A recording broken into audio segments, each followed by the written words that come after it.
Sur ces images que nous nous sommes procurées, une quarantaine de convives, sans masque, certains se font la bise.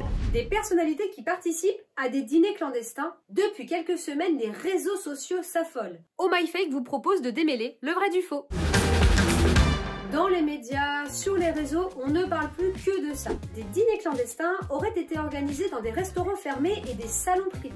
Tout commence avec un reportage diffusé début avril sur M6. Pierre-Jean Chalençon, un homme d'affaires et collectionneur d'objets, affirme avoir lui-même participé à 2 ou 3 dîners dans des restaurants clandestins. Et il y aurait même croisé des personnalités de premier plan, notamment politiques. Entre-temps, une enquête a été ouverte et Pierre-Jean Chalençon ainsi que le chef cuisinier Christophe Leroy ont même été en garde à vue. Depuis, les rumeurs et les spéculations enflent. Qui a participé à ces dîners? Des noms sont lancés sur les réseaux sociaux et parmi eux, le journaliste et animateur Bruce Toussaint. D'ailleurs, regardez ce post. On y voit la photo d'un carton d'invitation avec le menu du restaurant L'Étage à Deauville, le tout en date du 13 mars 2021. Ce carton s'adresse à Bruce Toussaint. Et pour les internautes, cela ne fait aucun doute. Il a participé à l'un de ces dîners clandestins. Depuis, cette publication a été très partagée sur Facebook et Twitter. Mais pourquoi ces dîners clandestins provoquent-ils un tel tollé sur les réseaux? Bon, on va pas se mentir, les temps sont durs.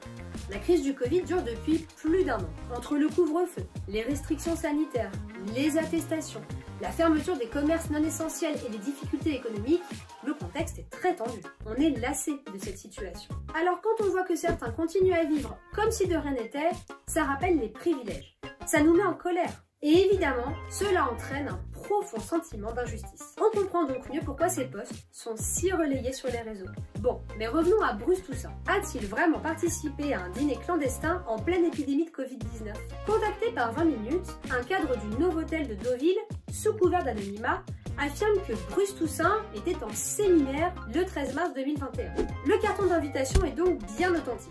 Le service de communication du groupe Accor, joint lui aussi par 20 minutes, confirme la tenue d'un séminaire qui a réuni 8 personnes le 13 mars au Novotel de Deauville. Et il précise, je cite, « Les repas ont été livrés aux participants dans un salon privé, dans le strict respect des mesures sanitaires applicables. » Toutefois, il ne précise pas quelle entreprise a organisé cette réunion. Quoi qu'il en soit, un séminaire autorisé, ce n'est pas un dîner clandestin. Vous pouvez d'ailleurs retrouver plus d'infos à ce sujet sur la rubrique Fake Off de 20 minutes. Restez donc très vigilants et surtout, continuez à vérifier chaque info qui circule.